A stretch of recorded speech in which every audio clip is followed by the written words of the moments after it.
If you had to go underground, could you feed your family?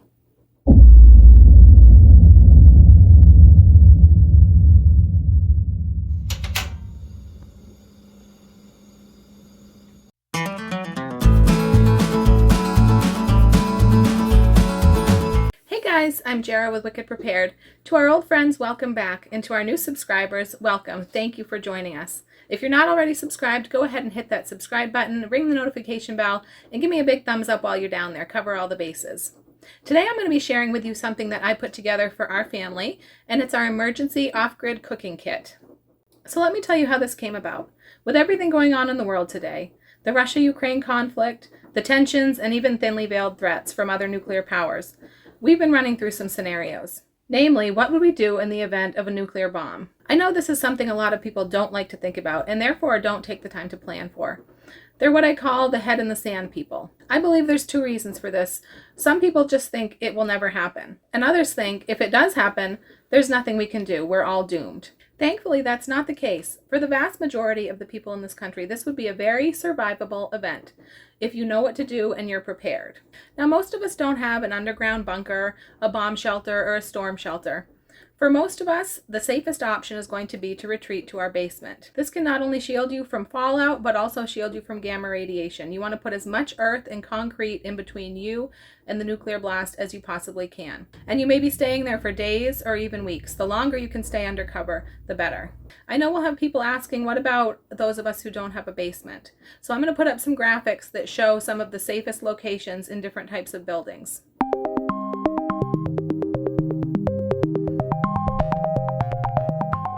But for those who do have a basement, that is often the safest place to go. Probably like many of you, we keep our prep stored in many various locations around our home and property. We have plenty of food and water stored, we have plenty of off-grid cooking methods and supplies. When we started contemplating the possibility of spending some time in our basement, we thought, well, we'll be all set, we have plenty of food and water down there. But then it occurred to me, none of our off-grid cooking supplies were stored in the basement. Sure, we'd have plenty of food and water, but would we have any way to cook or even warm our food? Could we even open a can? So I decided to put together one kit, everything we need all in one place, everything we need to prepare our food in a grid down emergency. And I'm storing this in the basement, so if we have to retreat down there in a hurry, we have everything that we need. But we also could go and retrieve it from the basement if we had to evacuate our home and decided we wanted to take that with us. All right, so here's the box. I did label it kitchen. I wanted to label it cooking, but I'll tell you later why I did kitchen instead. I did use the same type of box that I did my blackout box, and I really like these waterproof boxes. This is just a slightly larger one. It has these latches, and then inside the lid has a waterproof gasket. So these are very waterproof and secure. Now inside you can kind of see the contents, but I'm going to go through this and show you everything that's in here. And then at the end, I'll show you how I packed everything into the box.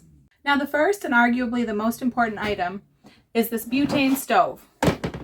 Now this stove uses butane fuel like this, which is pretty inexpensive, and it's safe to cook indoors. In fact, this is often used in catering, and in some Asian countries, they pretty regularly cook indoors on butane stoves. Although it is safe to cook indoors with butane, I always recommend and like to keep a carbon monoxide detector with a digital readout.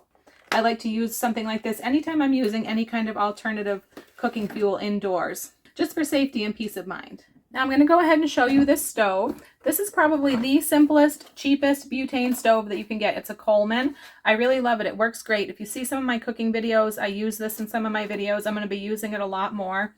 I paid about $20 for this. It might be $25 now. I am thinking of upgrading this to a dual fuel stove that burns butane and propane, because it's always good to have a dual fuel option whenever you can.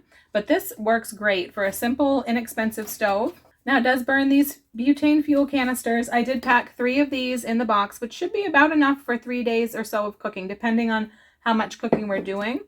But we also have extra cases of fuel down in the basement as well. But this way we have some fuel right with the stove ready to go, and if we need to take the box and go, we have some fuel.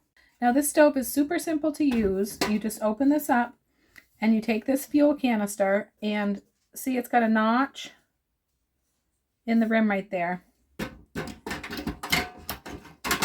You put that in, with the notch right here. And you just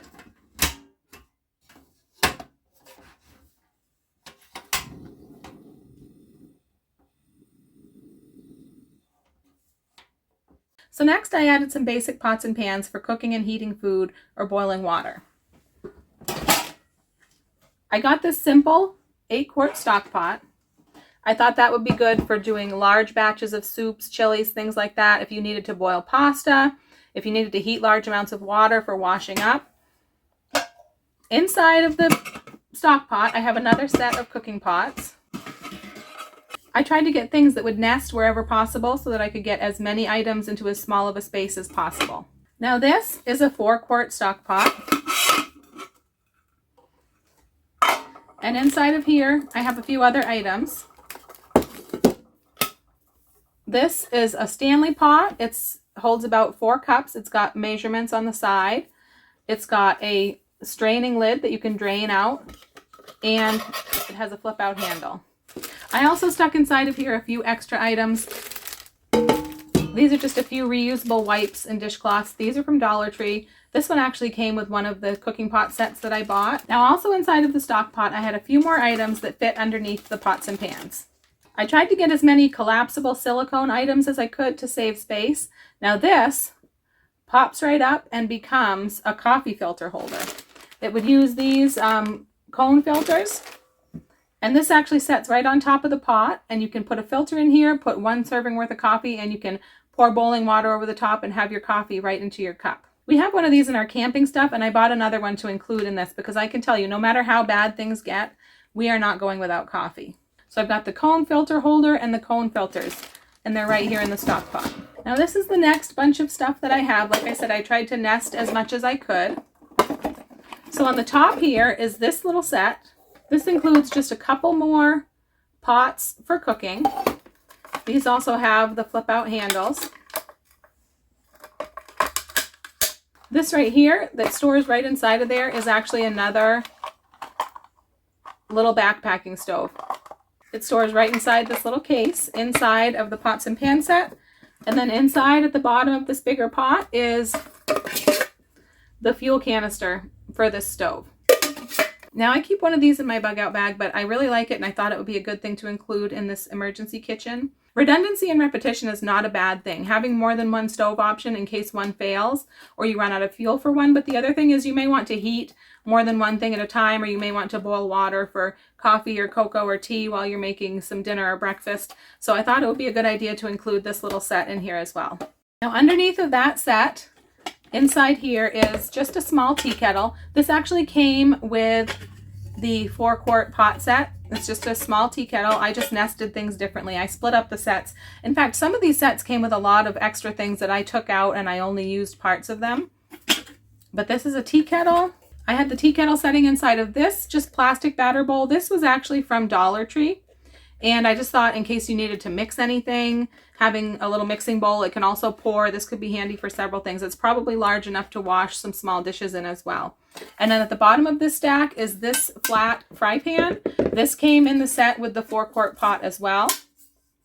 Has a flip out handle. This could be great for frying pancakes, frying Spam, all sorts of things. Next, I have a set of heavy-duty pot holder gloves. These are silicone, and we have a set like this in our camping stuff, and it works pretty well, so I added them to this set as well. Next, I have, this is just a cheap measuring cup from Walmart. It's around $1 or $2, just in case you need to measure water if you're making rice or anything like that.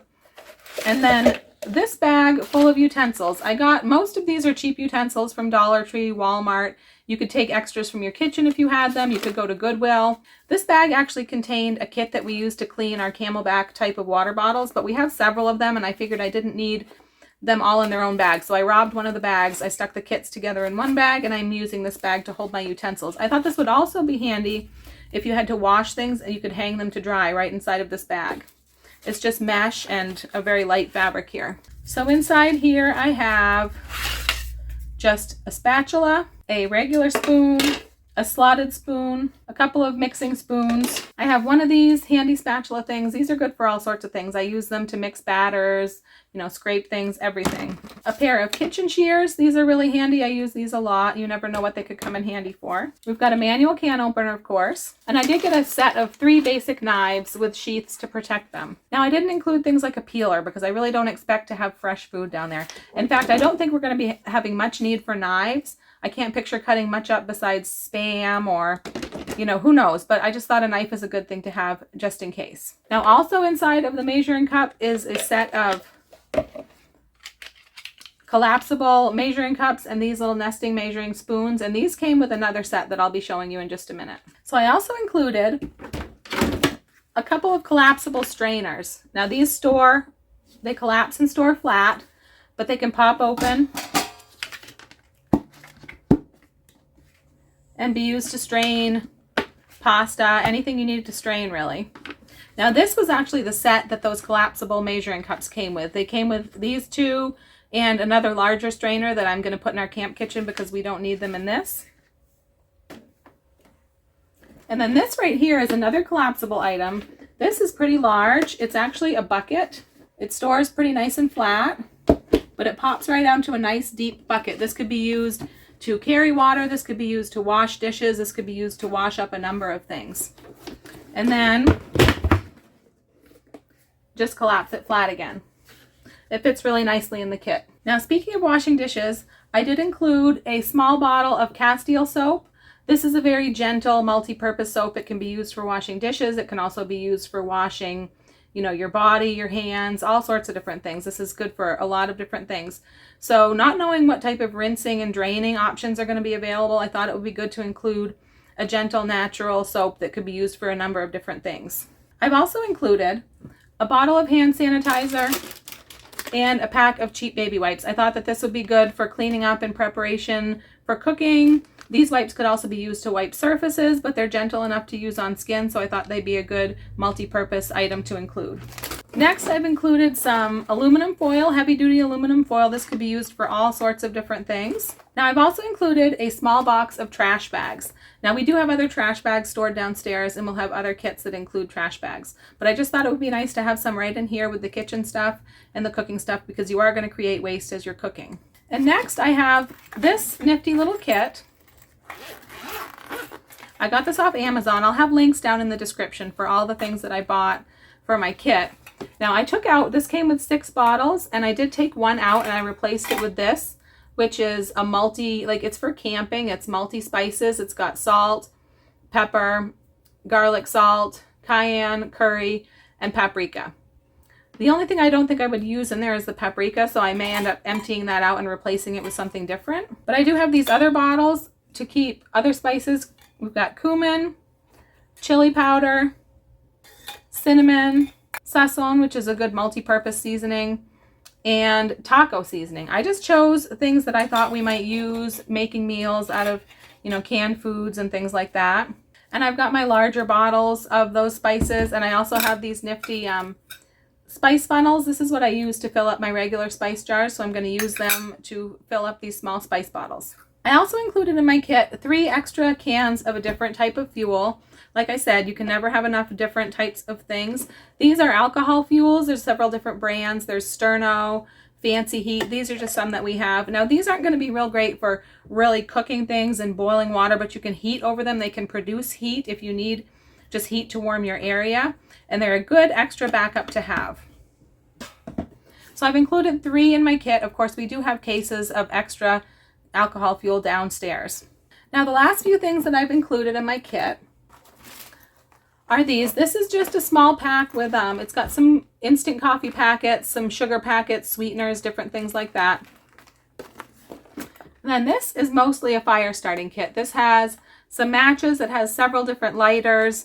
It has, this is stormproof matches inside of a waterproof match case, just in case.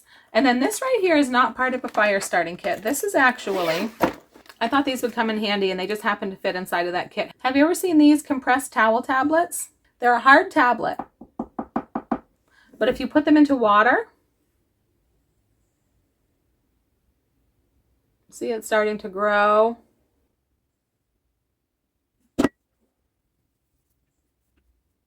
It opens up into a towel. Now this could be used for all sorts of things. Washing up, washing dishes. These can actually be wrung out. They can be dried and reused. And so I thought it would be handy to have some of these included in this kit because they take up very little space. I've got all kinds of these towel tablets in this little case. Now the last thing in this little fire starting kit is a Sharpie. Now you may notice I did not include plates, cups, eating utensils, things like that in my kit. Now we store all of our overflow, paper plates, paper bowls, paper cups, plastic utensils, all of that is stored in the basement already, so I know that we'll have access to that. But you better believe if we're down there for weeks and we're using these things, we're going to be writing our name on cups and probably writing our name on our fork and wiping it clean, things like that. Now, if you don't want to use all disposables or you don't want to rely on that, some of these kits that I got did come with some dishware. These are some cups with colored labels, some metal plate bowl type of dealies, some silverware sets. These came with one of the pots and pan sets that I have here. They're pretty heavy, so I took them out of the kit, but I might store these downstairs anyways, but you could certainly use those and plan to wash those. I just thought it would be easier not to have to plan to wash dishes regularly any more than we had to. So we're going to be using disposables, but if you didn't want to, you could also do something like this. This is what we do for our kids when we go camping. They each have these mess kits, and we've got a couple of cheap plastic plates, bowl, cup, utensils, and they're all inside of these mesh bags so that they're all stored together, and we have a clothesline up, and they wash their dishes, hang them up on the clothesline right in the bag, and they're ready for next time. So if you didn't want to use paper plates and those types of things, you could consider something like this. And then the very last item in my kit, which I almost forgot about it because it takes up so little space, is this set of cutting mats. These are just very thin cutting mats that I got from Dollar Tree. You can get them from anywhere, Dollar Tree, Walmart, Amazon, they all have something like this. I just thought this would be handy in case you do have to cut something. You can use this as a cutting board. This is a 2-pack, but you can also use this just as like a clean surface to put down if you need to have a work surface somewhere. So I thought these would be a good thing to have. They fit right in the kit along the side and they take up just about no space. So now that you've seen everything I have in my emergency cooking kit, I'm going to show you how I put it all back in the tote.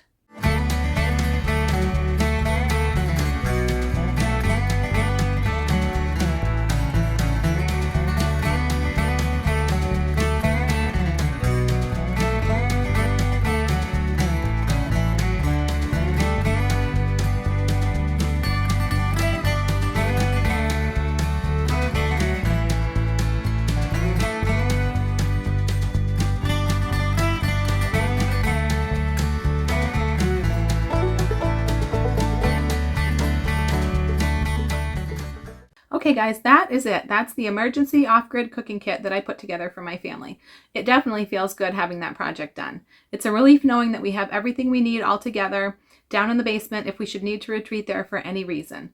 By the same token, if we need it anywhere else in the house or if we need to take it and leave the house, we know exactly where it is. Everything's together, portable, easy to carry. So a lot of this preparation has really just been relocating items that we already have. For example, the blackout box that I put together. I was keeping it in the garage, and now I've decided to move it to the basement. Our bug out bags we would typically have kept in our breezeway, ready to grab if we had to leave the house.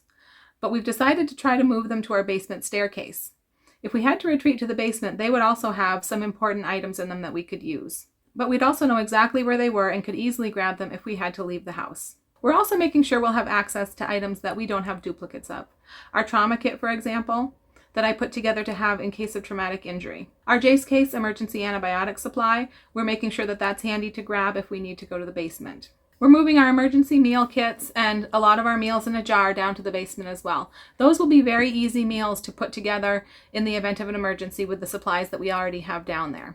I have a playlist for our meals in a jar and I'll be adding to that regularly.